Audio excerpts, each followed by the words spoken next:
from the blackest corners of your mind, they call, pulling you deep into shadow, twisting your senses, keeping you from sleep. It's time to face your darkest fears. This is Tales to Terrify.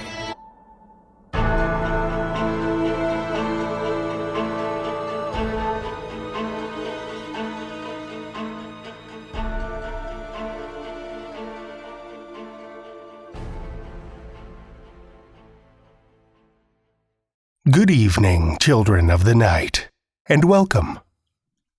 All I can say is, wow. When I sent the call out for support last week, I wasn't too sure what to expect, but I am blown away by the response. In just 1 week, we've made a huge leap forward toward our goal of compensating everyone involved with the show, including our narrators and staff. Thank you to everyone who's added your support. In a single week, we've crushed probably a full quarter of our goal, which puts us well on our way. If we had a turnout like that every week, we'd be able to regularly pay our narrators and staff, as well as increase our author rates to full professional level, maybe even before Halloween. It feels amazing to even say that, and obviously that's a bit of a dream, but we've got a ways to go yet. Of the tens of thousands of listeners we have every month, it's really only a handful of amazing individuals that feed the beast and make this show possible each week. Just a single dollar from even a fraction of our listeners each month could help make this beautiful nightmare a reality and make Tales to Terrify a true professional market. And once again, I understand that different situations mean it's not feasible for everyone. But for those of you who already support the show, I can't thank you enough. Rather than rush through the names of the delightfully demented individuals who've recently joined our Patreon, I figured it's only right to space them out over the next couple of weeks and give everyone the proper appreciation they're due. This week's episode goes out to patrons Just Julie and Ryan Nagel, and PayPal supporter Patrick from Megaflow Graphics. Your incredible generosity truly sends chills down my spine. Also, something I mentioned last week is that we're looking for new narrators, in particular females from the UK. So if you love reading disturbing fiction, why not share that love out loud with thousands of listeners from around the world? You don't even have to leave the comfortable confines of your closet. Find details about our recording guidelines, as well as how to submit an audition at talestoterrify.com/volunteer. I hope to hear from you. We have a longer tale for you this evening, which comes from Matthew Nichols. Matthew Nichols holds a master's degree in history and works in the IT field. When he's not working, he's writing, gaming, reading prose fiction and comic books, or exploring his own little corner of Ohio. He has published short stories in publications such as Under the Bed, Aphelion, Chilling Tales for Dark Nights, and Electric Speck, as well as anthologies such as Shrieks and Shivers from the horror zine, 9 Tales Told in the Dark, Hellfire Crossroads, and the October 2019 Inkstains Anthology. Children of the Night, join me for Matthew Nichols' Mama Loves You, a Tales to Terrify original.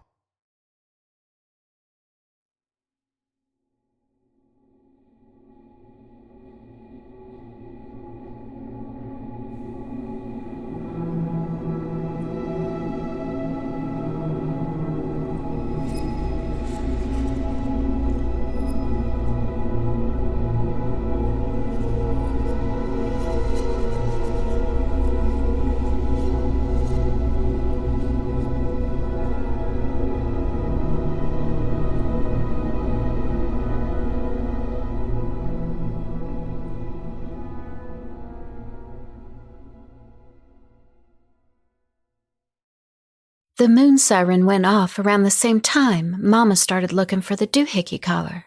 It always sounded different than the one Marissa was familiar with. The siren she was used to only went off during really bad storms, and this was the time of year for greenish skies and clouds boiling overhead, threatening to disgorge rain and hail, thunder and lightning, and sometimes the destructive funnel clouds which, thankfully, Marissa had yet to see with her own eyes.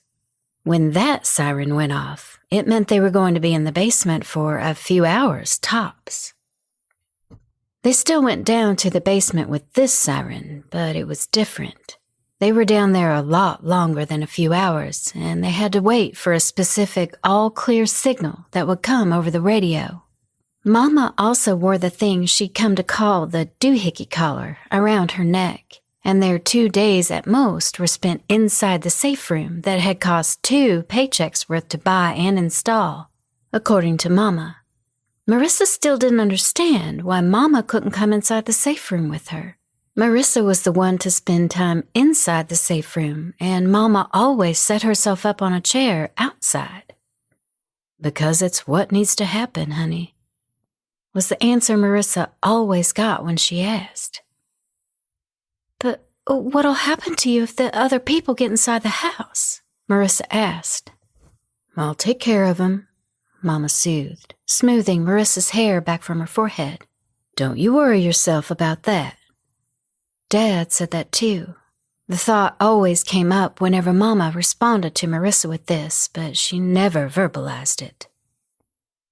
Daddy had been gone for a while now, but it still hurt to think about it.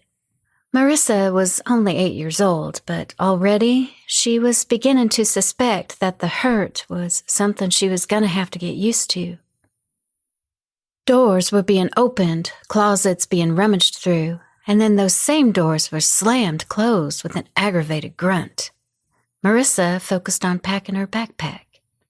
She looked through its contents to make sure she had everything: sketch pad, pens, pencils, her growing collection of X-23 comics, plus a couple boxes of Nature Valley bars and some bottles of water for emergencies. She was good to go. Marissa zipped the bag closed right as Mama barreled into the room. Marissa jumped and spun around. Mama looked frantic. Her eyes were wide with a lot of red in them, and her skin had gone pale. "Honey, do you know where this is?" Mama said, gesturing at her neck. "The doohickey collar?" Marissa asked. "Yes, honey. What else would I be talking about?" Mama replied tersely. "I need to know where it is." I don't, Marissa started to say, but then Mom came forward and grabbed her around the wrist, hard. "I need to know where it is," Mama said. "Did you take it? Maybe to play with it? Mama's not going to be mad at you, all right? I just need to know where it is." Marissa tried to remember. When she did, a picture sprang to the forefront. A drawer in the kitchen, not quite closed, with a little red light staring at her from inside like a little crimson-eyed creature in hiding. "One of the kitchen drawers, I think," Marissa said. Relief softened the hardness in Mama's features. "Good girl. Come on with me, all right? We need to get downstairs soon." Marissa nodded, slung the straps of her backpack across her shoulders, and followed Mama out of her room, through the living room and into the kitchen, where Mama started going through the drawers. Outside, the moon siren continued to shrill. Marissa's attention was drawn to the big bay window in the front, where she'd seen movement on the street. A truck moving down the street at a speed that was way over the limit, unperturbed by all the speed bumps. Someone else was running in the opposite direction. A man, red-faced and bug-eyed, uttered little screams. "Ah! Ah! Oh, God! Ah! Ah! Ah!" with every breath he took as he ran. It was because of the other people. That's what Mama called them anyway. They only came out when the moon was full, but Marissa hadn't understood why that made them different. lots of people were still around and outside when the moon was full. She posed this question to Mama once, and she looked down at her, a slight quiver in her lower lip, the only break in her otherwise unflappable demeanor. The other people, she said softly, they turn into bad things, really bad things. We can't let them get us, and that's why we've got the safe room downstairs. And that was all Mama had said about it. Further discussion on the matter wasn't encouraged, which led Marissa to start perusing the internet to find answers of her own. Because of her young age, her internet privileges were limited, but she'd been able to find what she was looking for after typing "what happens on a full moon" into Google. A lot of confusing gobbledygook greeted her once she hit enter. There were a lot of references to social media posts about werewolves and werebeasts and how all the infected were the devil's minions seeking to bring about the end times. Werewolves weren't real, so she skipped over those until she found a news article from NPR. She knew of NPR because Mama always had it playing on the radio when she picked Marissa up from school. She'd pulled up the article and read through it top to bottom, taking in the information it provided. How the infection was caused by a parasite which rooted itself in a person's heart. How once a month, during the full moon, it pumped hormones throughout the person's body, using the heart as a delivery mechanism. How those hormones transformed the person into something else. The really bad things. The other people. There was footage of them too, but Marissa hadn't been able to access most of it because her account's parental control settings wouldn't allow for it. She was able to see pictures, though. Many of them were blurry and unfocused, the result of panicked people trying to snap a picture with their phones and get away at the same time. But she saw enough, and it provided more than enough fuel for her nightmares. A final thump of a drawer being yanked open, and then Marissa heard Mama utter a satisfied, relieved, "Oh, yes, thank you, God." Marissa turned, saw Mama lift the doohickey collar out of the drawer. Mama looked it over, muttered, "Full charge, good, that's good." Then clicked it together around her neck. When it clicked, Mama made a pained, sound, and Marissa knew it was because of the needle. The doohickey sat on one side of the collar, and the needle protruded from it out the other side. It was meant to extend into Mama's neck, and Marissa didn't understand why Mama would want to walk around with a needle in her neck. Marissa hated getting shots at the doctors, and the idea of having one of those needles jabbing into her body for extended periods of time gave her the willies.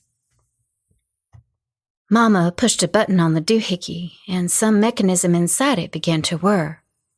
Mama shuddered a little as whatever was in the doohickey pumped itself into her body through the needle. "Mama?" Marissa prompted. "Are you okay?" "Yes, honey," Mama replied. "I'll be fine. Everything will be fine. Go on downstairs, okay? I'll be down momentarily." "You promise?" "I promise." Satisfied with Mama's answer, Marissa headed over to the basement door. She opened it, then clomped down the stairs. She wasn't tall enough for a graceful descent down the risers, so it was clomp, clomp, clomp all the way to the bottom. She rounded the corner and headed toward the safe room. She already knew the code to punch into the keypad, plus the 3-digit combinations to each of the 3 combination locks. Marissa was good at remembering things. She entered all the necessary information, and then with the pull on the handle and a grunt, she eased the thick metal door all the way open. What awaited her inside was a long rectangular space. A shower and a chemical toilet was built into the rear of the space. In front of it was a kitchenette and a very small nook, and in front of that, closest to where Marissa stood at the entrance, was a lofted bed and a futon underneath it, arranged opposite of a Roku TV mounted to the wall. Marissa stepped inside, then climbed halfway up the ladder to the lofted bed and slung her backpack up onto it. Mama was coming down the stairs and was approaching the open door by the time Marissa's feet touched the floor again. Mama was lugging a 24-pack of water in both arms. When Marissa reached up to help, Mama shook her head. "It's all right, honey. I got it," Mama said. "Thanks, though." "You're welcome." Mama took the pack into the kitchenette, and she set it down on the narrow counter space, right as everything suddenly went dark. Marissa looked up and around in surprise, reaching out and curling her fingers around a rung of the ladder to steady herself. "No," Mama whispered, then louder, "No!" "What's wrong, Mama?" Marissa asked. Mama didn't answer. Instead, she surged past her daughter and out of the safe room, making a beeline for the breaker panel. Marissa came out of the safe room and watched Mama throw open the panel and look over the switches. There was just enough light coming into the basement for Marissa to see that none of the switches had flipped. It was a power outage. "No, no, no, God damn it!" Mama yelled, hitting the panel with a single fist. The sound of the blow made Marissa jump a little, startled. Her mother backed away from the panel, uncurling her fist and shaking the pain out of her hand. "All right," Mama whispered. "All right, all right. It'll be all right." "Mom?" Marissa prompted, her voice soft. "They still won't be able to get in," Mama whispered. "They won't get in. I won't get in." "Mom?" "What?" Mama whirled around on her, and the movement was so fast Marissa jumped back, eyes wide and riveted on her mother. Something was different. For the briefest of moments, her mother's eyes glinted a bright yellow. And it wasn't so dark in the basement that Marissa hadn't been able to see Mama's teeth. They were mostly normal, save for the 4 of them in the front. They'd elongated a little, just enough to be noticeable. Mama doesn't usually move that fast either, Marissa realized. She's always too tired from working. "What's wrong, Mama?" Marissa asked, her voice still softened by fright. Mama stared at her daughter for a little while longer, stared hard. But after a bit, she composed herself, relaxing and straightening her posture, coming up out of the crouch she'd fallen into, like she'd been getting ready to spring. "I'm sorry," Mama said. I just got a little scared right then. It'll be okay. Really." Marissa nodded like she agreed, except secretly she didn't. Not when Mama's eyes had glowed like that. Not when she'd seen what had happened to her teeth. It's just, Mama said, then swallowed hard before continuing. "It's just that the safe room runs on electricity, like the house. The safe room is capable of pumping air in and out so you can breathe while you're inside. No electricity means no air," Marissa finished. "And the locks won't work either," she didn't say aloud, and felt her belly fill with ice water. She'd suspected something had been off when Mama had started wearing the doohickey collar, and had put 2 and 2 together when the collar went on around the time of the full moon. When the changed people came out. She hadn't let the realization sink in because she hadn't wanted it to be true. But tonight, she'd borne witness to irrefutable proof of the horrible truth. But when did she get bit? Marissa wondered. How'd she hide it? "But that'll be okay," Mama said.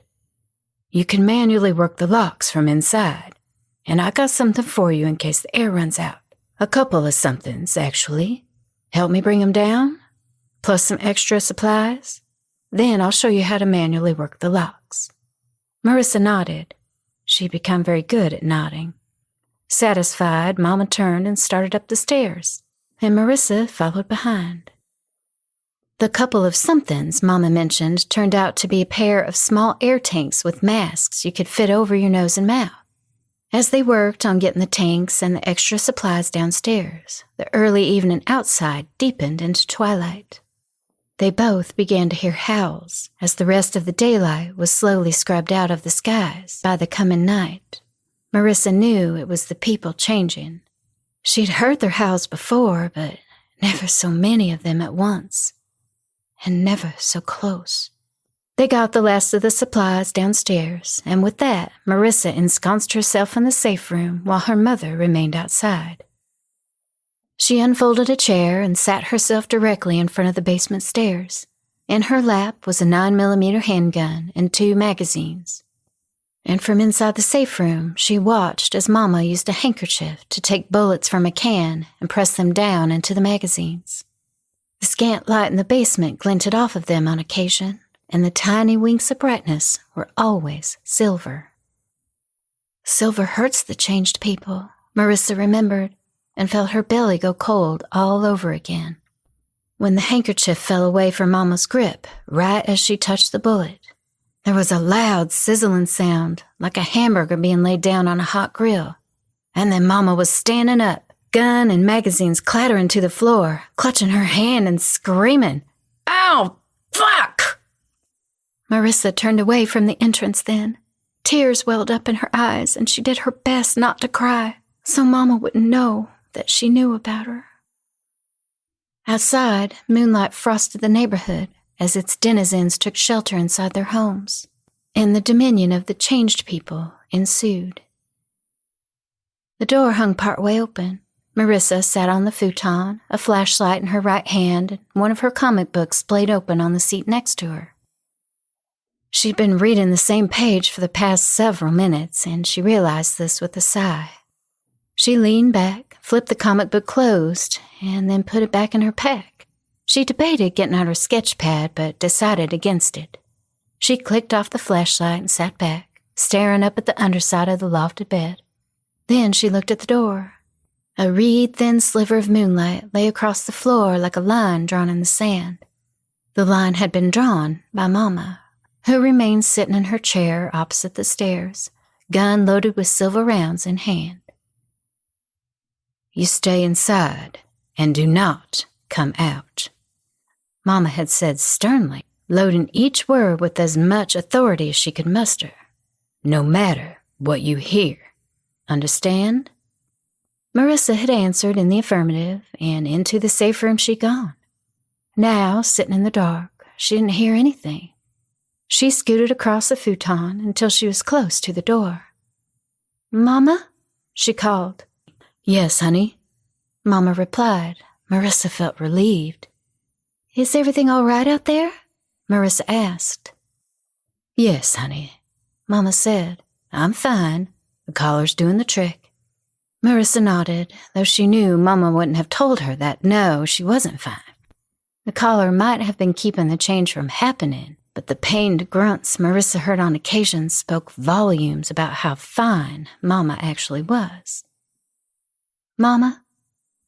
A sigh, then, "Yeah, babe." "When did it happen?"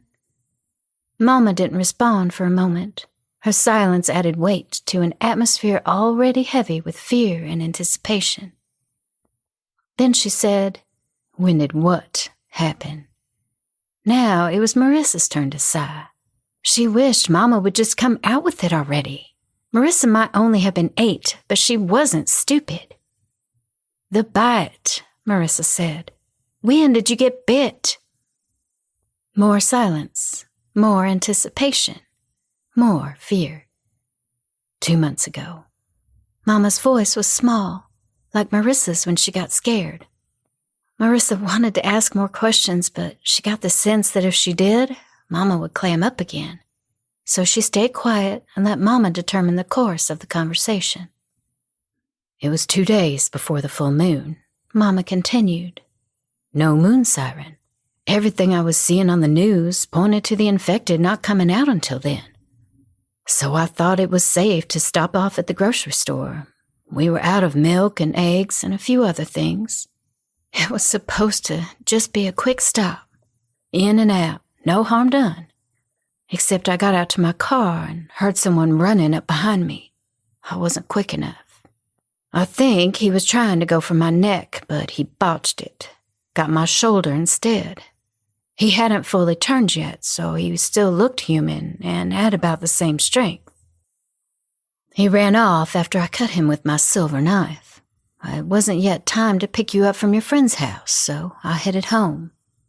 There was only one puncture wound, a tiny one that managed to break the skin, so I cleaned it as best I could and hoped that would be enough. It wasn't. Mama's voice broke then. Marissa wanted to come out of the safe room, to go to her, to wrap her arms around her and hug her and tell her everything was going to be okay. But Mama didn't want her to come out of the safe room, and she understood why. Even with the doohickey collar, the change was still trying to happen. I started noticing changes a few days later. Mama continued. I was stronger. I felt better than I had in years. I didn't ache so much when I came home from work. I could see better, to the point where I didn't need my contacts or glasses anymore. Smell, taste, touch, all the other senses too.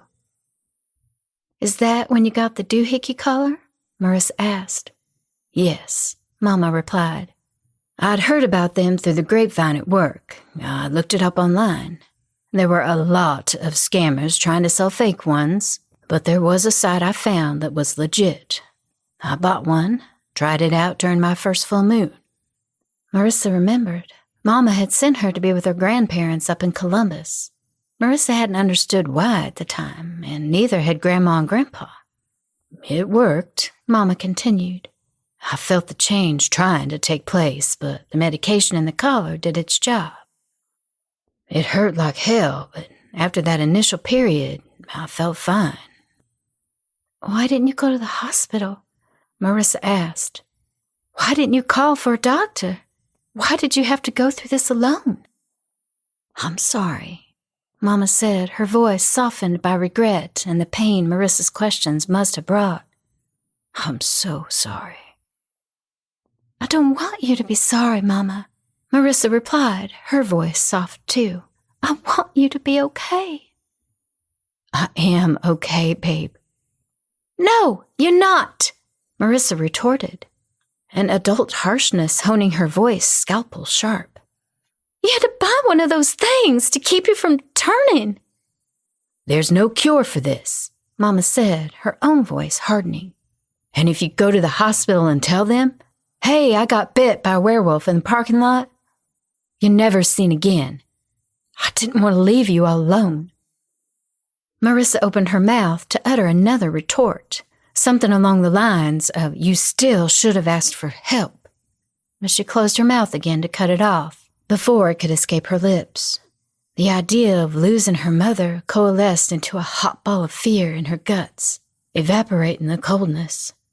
Mama was right. You heard all about people being taken away if they went to seek medical treatment for their bites. All the commercials said they were being taken care of as scientists worked to cure them. And that might have been true. That didn't make them any less absent, though.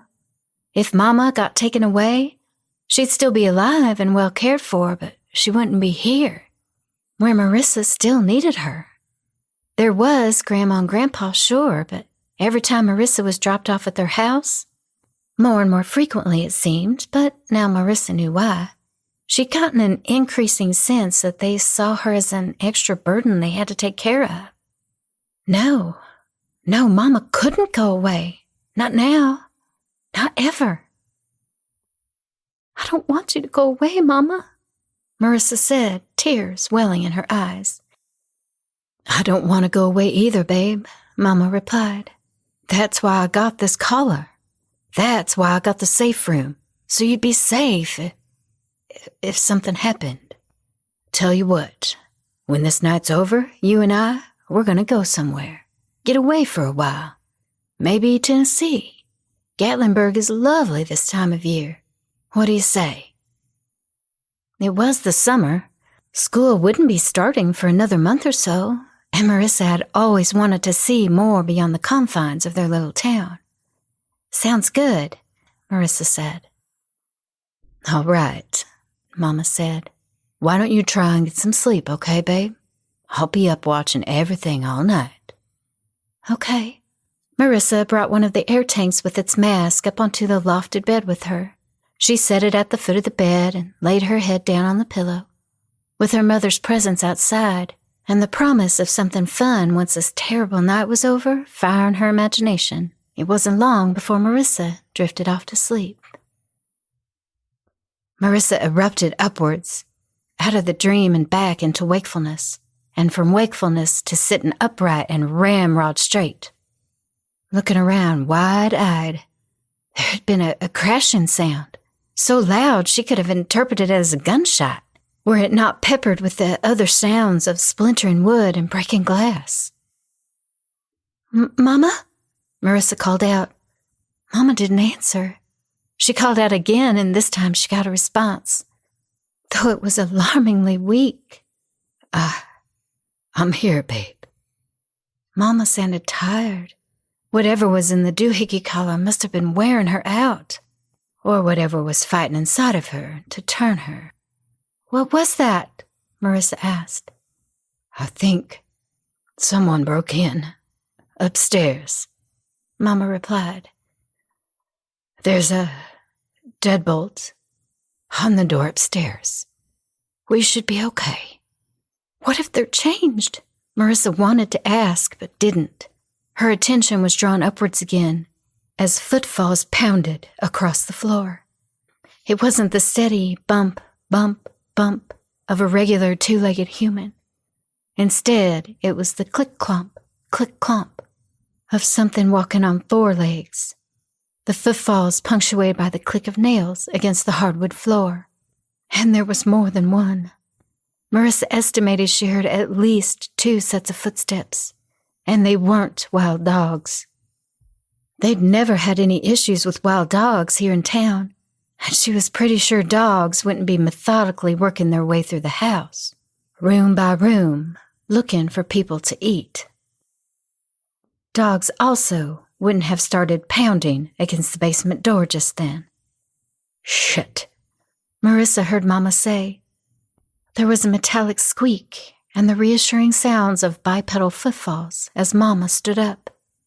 "Marissa," Mama said, "put on your mask and shut the door." "Mama?" "You heard me. Do as I say." Panic spiked within Marissa. Her stomach shrank down to the size of a plant seed, and everything in it felt like it was being pushed back up to her mouth. Saliva flooded her mouth, the usual precursor to vomiting, though she wasn't feeling the contractions associated with it yet.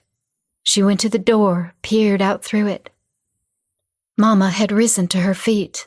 She tightly gripped the gun in her right hand, though she kept her finger off the trigger. She stared up the stairs at the basement door, her eyes carrying a steady yellow glow. No hints this time. The collar's not working, Marissa thought, and now she did feel like throwing up, except Mama hadn't turned. It was just the eyes maintaining that glow. She could still speak, still hold on to the gun. Mama was still there. Mama turned her golden-eyed gaze onto the safe room, and her next words came out as a soft but guttural growl. "Marissa," she said through a larger set of teeth, "please do as I say." Marissa nodded. "I love you, Mama." "I love you too. Go on now." Marissa was about to ease the door shut when something huge and powerful slammed into the basement door. Mama's attention was riveted upwards, and she raised the gun, feet shoulder-width apart in a shooter's stance. Her body trembled, though her jaw was set, and her gaze was as steady as could be. 2 more poundings, and then suddenly pieces of the door rained down the basement steps to gather at Mama's feet. Mama looked down at what was left of the door, then back upstairs, and then she lifted the gun and squeezed the trigger. And the gun came apart in her hands. with a cry of pain that was somewhere between a dog's growl and a cat's mew. Mama dropped the smoking ruins of the gun to the floor. She fell to her knees, gripping her ruined hand with her good one. She had lost 2 of her fingers, and her middle one had been shorn down to half its size, like a freshly pruned branch. Blood squirted and pumped onto the floor, turning the concrete red. Footfalls, bipedal this time, slowly descended the staircase. Wide-eyed, Marissa saw a pair of feet stop halfway down. Reddish gold fur sprouted in unkempt patches from the skin that looked stretched and bloated, like an overcooked hot dog ready to burst. The thing on the staircase breathed in, then breathed out, and Mama stared up at it, her mostly human visage a mixture of terror and defiance. After a little bit of this, it spoke. "Run with us, sister," it said. "Tear that collar from your neck. Run with us. Eat, fuck, climb, play. The night is ours for the taking." Marissa heard more breathing sounds, then sniffing. The thing on the staircase was sniffing the air, and when it finished, it uttered a satisfied growl. "Little morsels hiding in the dark," it said with a mirthless laugh. "Don't hold out on us. Join us for a little bite. What do you say?" Mama planted her good hand on the chair in front of the stairs. She pushed herself up onto her feet and stared up at the monster in her house. "I say, fuck you," Mama replied. Then she looked at Marissa. The hard defiance in her eyes softened, turned to love and tears, and Marissa turned the gaze with love and tears of her own. Mama started to reach up towards the collar. "No," Marissa thought, and she shook her head vehemently. But Mama just nodded. "It's gonna be all right, baby," Mama said, her fingers working at the collar's clasp.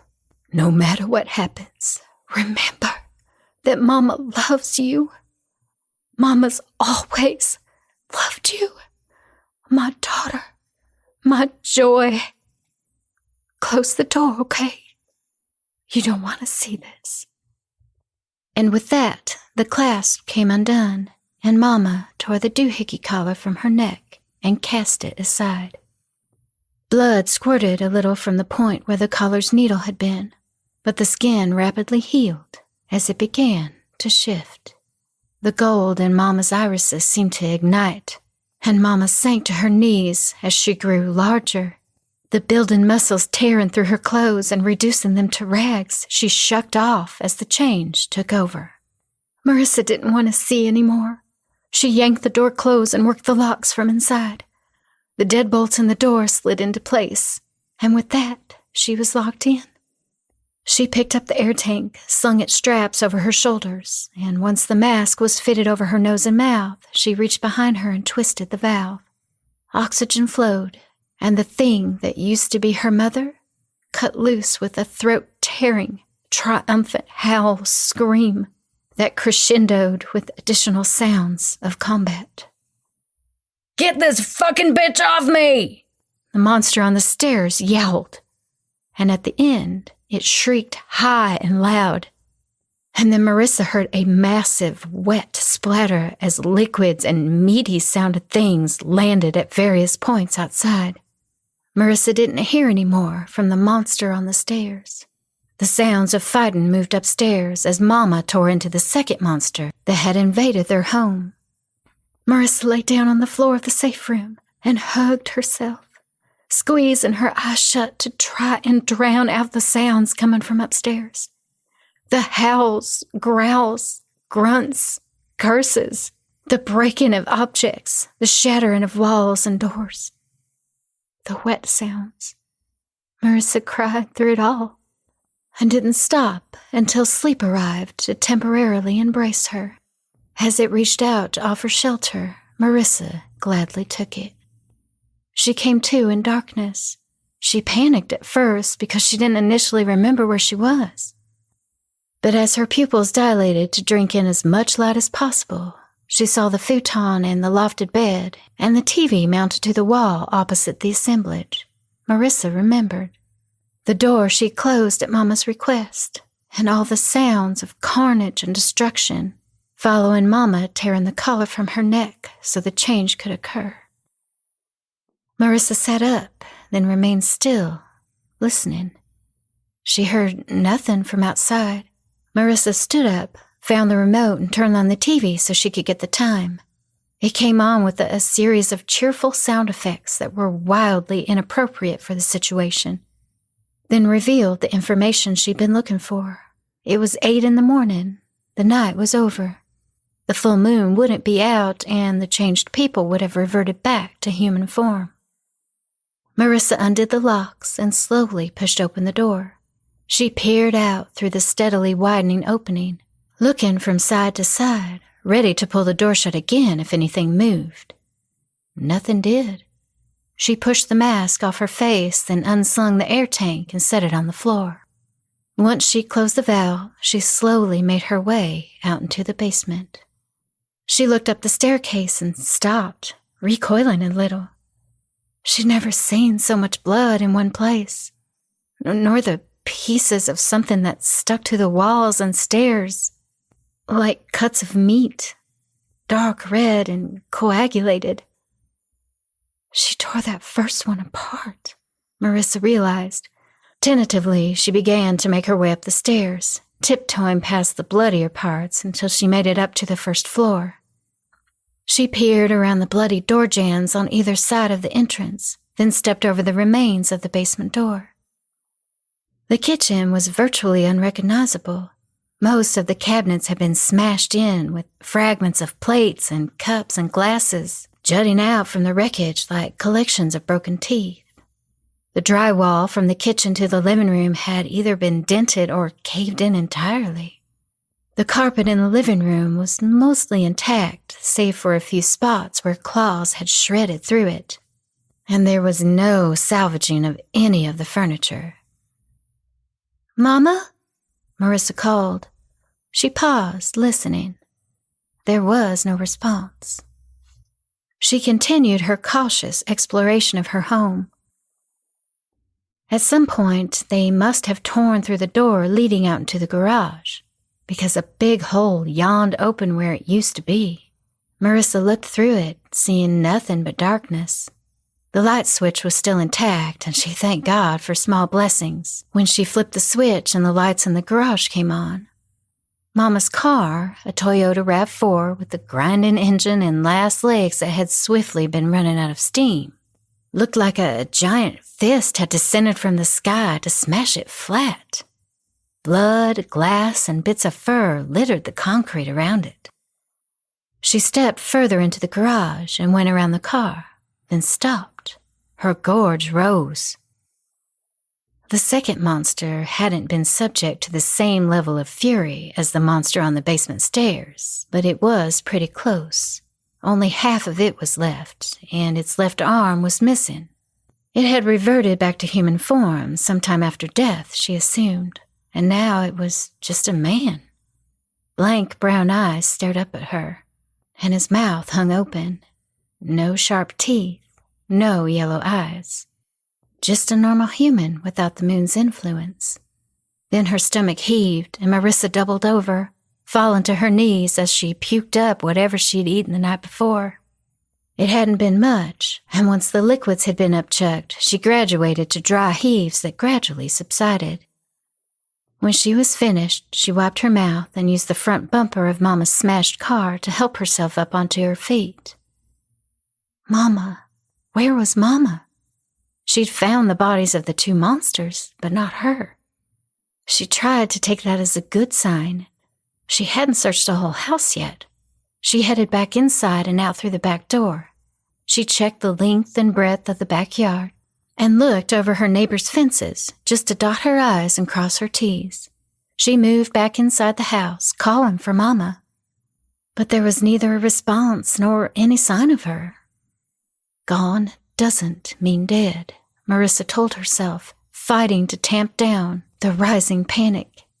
Gone doesn't mean dead. She could be out there somewhere. If she is, then she needs your help. Marissa set her jaw and did her best to be brave. She went back down to the basement and snatched up her backpack. She also grabbed Mama's doohickey collar. The mechanism was still intact. The strap had broken, but that was okay. They could tie it off or secure it with pins or some other way. They'd figure it out. Once the collar was in the bag, Marissa headed back upstairs, making sure to avoid the gore all over the stairs. She already had some supplies in her backpack, but added a few more just in case. Before she left, she tried calling 911. She made several calls, and each time she was greeted with an automated voice telling her that all lines were currently busy. Please try your call again later. She resolved to make calls every few minutes. Marissa opened the front door and stepped out onto the walk. She looked around her neighborhood, breathing in the cool air of the morning. She heard sirens in the distance, along with a few shouts and screams here and there. All of it overlaid by a thick scent of smoke. Somewhere in all of that chaos and carnage was her mother. She'd have changed back by now. She'd be cold, alone, and tired, in need of someone who loved her. Someone who wouldn't see her as a thing or an animal. Marissa loves you, she said under her breath, and Marissa is going to find you. With that, Marissa adjusted the straps of her pack to make sure they sat comfortably on her shoulders. Then she started to walk.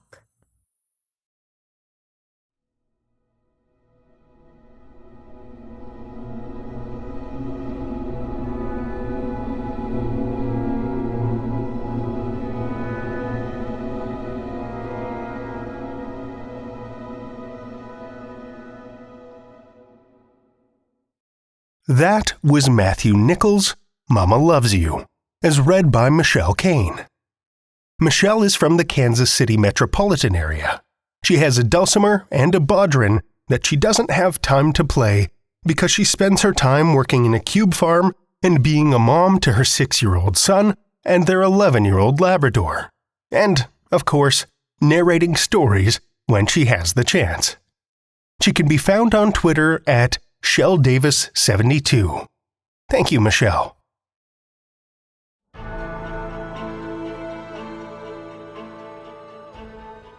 Well, children of the night, the hour is late, and we've run out of tales to tell. For now.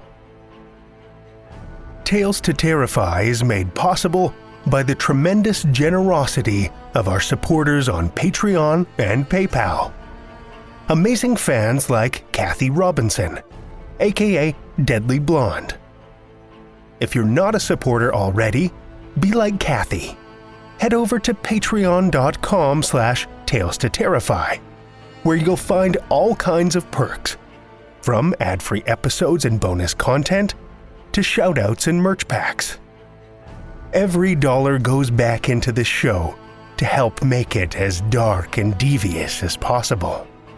And we appreciate it so much. Want another way to support the show that doesn't cost a cent?